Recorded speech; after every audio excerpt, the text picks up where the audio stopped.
God himself saying, the day's coming when I will make a new covenant and I will put my law within them and I'll write it on their hearts. So as I said before, being told to be good doesn't work. The way I think about it is like this. In the Old Testament, God's like, hey, it's like with kids. Don't hit your sister. Don't hit your sister. Don't hit your sister. Oh, you have done. Okay, here's the punishment. And what he wants is, he wants us to not hit our sister, but out of a place of, I love my sister, rather than I just know what the law is. Yeah. Or like, I'm going to get punished by God if I don't. So it was very necessary for God to, as we said, we've seen that it doesn't work just to have 613 laws, which the Old Testament has.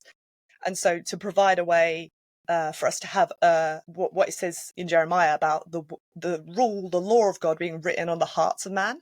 And that's another prophecy of what Jesus will do, which is why if you look at Christians who live their lives daily submitted to Christ, you are not likely to see really kind of lots of religiosity and lots of rule keeping. They might seem very free. They might actually seem very normal in terms of they don't look outwardly so religious, because the sacrificial system and all those things and a lot of the outward laws were kind of there to keep people on the straight and narrow. But what happens is when the Messiah comes and Jesus comes, he gives you a new heart, and the heart loves the law of God. So you love God's law rather than just like, I should just be keeping rules.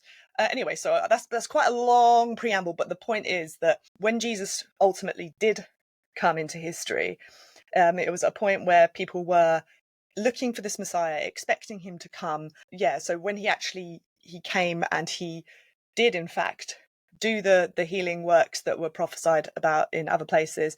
He did in fact teach and bring the kingdom of God to the poor. He vindicated the scriptures in lots of different ways. And then ultimately he did fulfill that Isaiah 53 prophecy where he was pierced for the transgressions of many